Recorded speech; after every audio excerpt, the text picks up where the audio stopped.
Alright, last time I gave you my compliments. This time I'll be pointing out a thing or two that might make more players like yareli.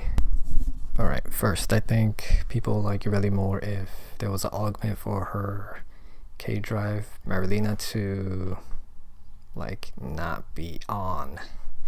What I mean is like maybe it would be called something like Spirit of Marilina, and what it does is it gives you the buffs of having Marilina on without her actually being on. So you're getting speed boost and you're getting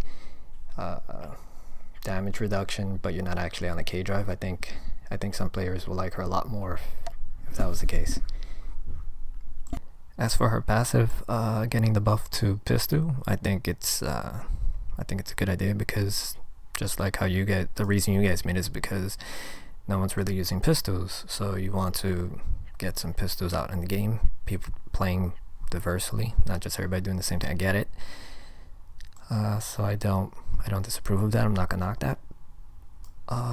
But I would say if you could have the combination of allowing the glaive to be active on your hand at the same time.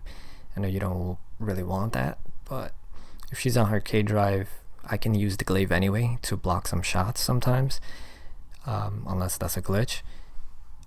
But I can't throw it, so if I could throw it and use the pistol, I think maybe that'll be better.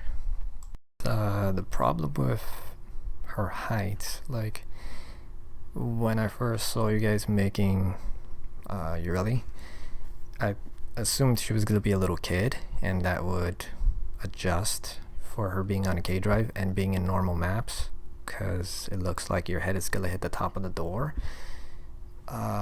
But since I thought she was a little kid, I was like, oh, okay, that solves the problem. But she's just average female height, which means she looks awfully close to hitting her head on top of doors sometimes, and sometimes the camera is grinding on the ceiling, which is weird.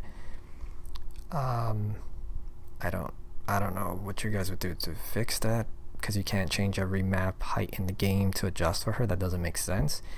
And I'm thinking you made her an adult because you didn't want to make her child size for whatever reason, but I think it would work better if she was child size. That way the extra height of her being levitated on the K drive won't make her so close to the top of doors, because I know when I'm trying to pass through a door, I always hesitate for a split second. I either stop or slow down, because I assume my head is going to hit the top of the door and then I'm going to be knocked off my board, which doesn't happen, but my brain keeps thinking it's going to happen, so I keep stopping. And then the camera goes through the top of the door sometimes, which looks bad, or sometimes it's grinding on the ceiling, like I said, which looks bad, and that may put some people off.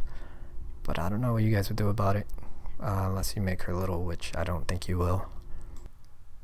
As for C snares, maybe augment that if you kill somebody with it active, it spreads to the people within proximity, but I think that will get out of control real fast and be really broken. But what isn't broken in Warframe? As for aqua blades, I know you want to keep it within proximity of melee range only, but I think a lot of people wanted to be influenced by range mods. As for Riptide, I don't want it to be a nuke, but I also don't care for it as it is, sorry to say. Lastly, I would say if you could have a aqua blade glaive skin, I think that would be pretty cool, but it's not really important.